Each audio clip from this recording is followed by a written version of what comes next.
Hi welcome to my channel. மறக்காமல் subscribe பண்ணுங்கள். Subscribe பண்ணிவிட்டு பக்கத்தில் இருக்க பெல் ஐக்கானை கிளிக் பண்ணி ஆளுங்கிறத எனபிள் பண்ணிங்க. உங்களுடைய பேன் கார்டோட ஆதார் கார்டை லிங்க் பண்ணுறதுக்கு இந்த இயர் உங்களுக்கு 31 முடியுது. ஓகேவா? மே 31 முடிஞ்சிச்சு. ஸோ இதுக்கப்புறம் நீங்கள் லிங்க் பண்ண முடியாது.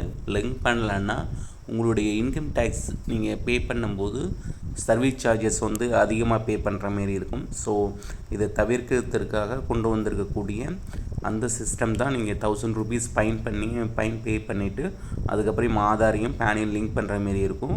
புதுசாக பேன் அப்ளை பண்ணுறவங்க இதை பற்றி ஒரி பண்ணிக்க தேவையில்லை. ஏன்னா அவங்ககிட்ட பேன் கார்டே இல்லை. இதுக்கப்புறம் தான் நீங்கள் அப்ளை பண்ண போகிறீங்கன்னா ஆட்டோமேட்டிக்காகவே ஆதாரோட லிங்க் ஆகிடும். ஓகேவா? அப்படி லிங்க் ஆகாதவங்க லிங்க் ஆகிருக்கா இல்லையான்னு பார்க்குறதுக்கு இஃபில்லிங் 2.0 அப்படிங்கிறத குரோம் ப்ரௌசரில் டைப் பண்ணிவிட்டு சர்ச் பண்ணிங்கன்னா உங்களுடைய இன்டர்ஃபேஸ் இப்படி தான் வரும். அதில் போயிட்டு நிறைய ஆப்ஷன் இருக்கும். அதில் வெரிஃபை ஆதார் அப்படிங்கக்கூடிய செகண்ட் ஆப்ஷனாக இருக்கும். ஸோ அந்த ஆப்ஷனை கிளிக் பண்ணிவிட்டு உங்களுடைய பேன் கார்டு நம்பர் அண்டு உங்களுடைய 12 டிஜிட் ஆதார் கார்டு நம்பரை என்ட்ரு பண்ணிவிட்டு நீங்கள் வெரிஃபை பண்ணிக்கலாம். ஆல்ரெடி லிங்க் ஆகிருக்கா இல்லை லிங்க் ஆகாமல் இருக்கான்னு அப்படிங்கிறத நீங்கள் தெரிஞ்சுக்கலாம். ஓகேவா? இப்படி தான் நீங்கள் தெரிஞ்சுக்கணும். இன்கம் டேக்ஸ் போர்ட்டலில் போயிட்டு அதுக்கப்புறம் தான் செக் பண்ண முடியும் ஆதாரம் பேனும் லிங்க் ஆகிருக்கா அப்படிங்கிறது. ஸோ அதில் நிறைய இன்ஸ்ட்ரக்ஷன் உங்களுக்கு கொடுத்துருப்பாங்க. ஸோ அதை எல்லாத்தையும் படித்து பாருங்கள்.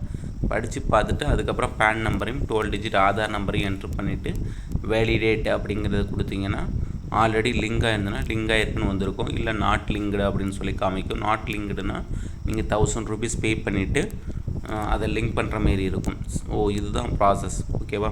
அப்புறம் பேன் கார்டில் உள்ள டீட்டெயில்ஸை செக் பண்ணணும் அப்படின்னு நினச்சிங்கன்னா உங்களுடைய பேன் கார்டு நம்பர், அப்புறம் ஃபுல் நேமு, பேன் கார்டில் நேம் எப்படி இருக்கோ அதை கொடுங்க, டேட் ஆஃப் பர்த்து, அப்புறம் நீங்கள் கொடுத்த 10 டிஜிட் மொபைல் நம்பர் இதை கொடுத்துட்டு நீங்கள் உங்களுடைய பேன் டீட்டெயில்ஸ், பேன் கார்டில் நேம் எப்படி இருக்குது, அட்ரஸ் எப்படி இருக்குது, மொபைல் நம்பர் எப்படி இருக்குது, எல்லாத்தையுமே ஒன்ஸ் நீங்கள் செக் பண்ணி பார்த்துக்கலாம்.